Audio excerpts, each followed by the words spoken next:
आत्मानुभूति का अर्थ क्या है? आत्मा का अनुभव करना, या आत्मा को जानना, या मैं आत्मा हूँ ऐसा जानना। यदि मैं आत्मा हूँ ऐसा जानना अथवा मैं जीव हूँ ऐसा जानना यह आत्मानुभूति का अर्थ है, तो यह आत्मानुभूति तो सभी को होती है। यहाँ तक कि जो तीव्र मिथ्या दृष्टि है वे भी मैं जीव हूँ यह जानते हैं, उनको भी अपने जीवत्व का अनुभव होता, तभी तो यह मैं हूँ या मैं कह रहा हूँ, मैं कर रहा हूँ, इस प्रकार के शब्दों का प्रयोग होता है। यहाँ तक कि पशु पक्षी भी मैं हूँ यह जानते हैं, फिर उसके लिए चौथे गुण स्थान की ही क्या आवश्यकता है?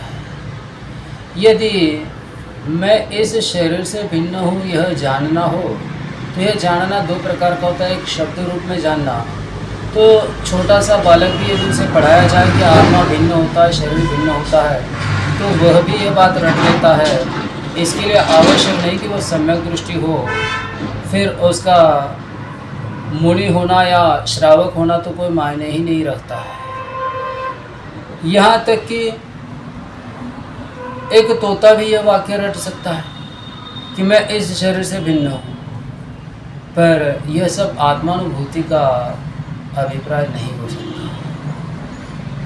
शरीर से भिन्न मैं कोई अन्य वस्तु हूँ जिसमें ज्ञान दर्शन है, मैं चैतन्यमय हूँ, यह जो विशिष्ट प्रकार की अनुभूति आत्मानुभूति शब्द से अभिप्रेत होती है वह प्राप्त करना आसान नहीं है।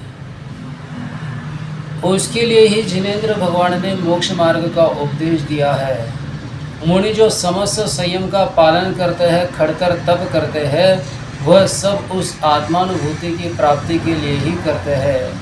इससे अत्यंत सहजता से स्पष्ट होता है कि बिना महाव्रत ग्रहण किए यह आत्मानुभूति नहीं हो सकती है। फिर भी कुछ लोग हठाग्रह से चौथे गुण स्थान में आत्मानुभूति होना सिद्ध करना चाहते हैं।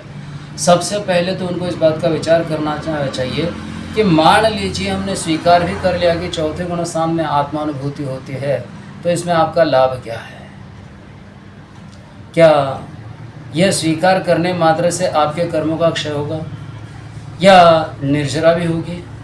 नहीं, उसके लिए संयम धारण करना पड़ेगा, घोर तप करना पड़ेगा, परिश और तप की अग्नि में अज्ञान को जलाना होगा। यहाँ अज्ञान का अर्थ सामान्य अज्ञान नहीं है, केवल ज्ञान से पहले जो क्षाक्षमी ज्ञान होते हुए चारों ज्ञान यहाँ अज्ञान शब्द से कहा है। जब तक वे अज्ञान है तब तक आत्मानुभूति की केवल चर्चा हो सकती है। जो लोग चारिद्र मुनि की अनंतानुबंधी कषाय का अभाव होने से अविरत सम्यक दृष्टि गुणस्थान में शुद्धोपयोग अथवा आत्मानुभूति मानते हैं, वे विचार करें कि तीसरे गुणस्थान में भी अनंतानुबंधी का उदय नहीं होता है, तो क्या सम्यक मिथ्या दृष्टि जीव भी आत्मानुभूति और शुद्धोपयोग का अधिकारी है? इसलिए चौथे गुणस्थान में आत्मानुभूति और शुद्धोपयोग होता है, ऐसी कल्पना को छोड़ देना ही श्रेयस्कर है। मोनि पद धारण करो, फिर आपको किसी समय यह सब प्राप्त होगा।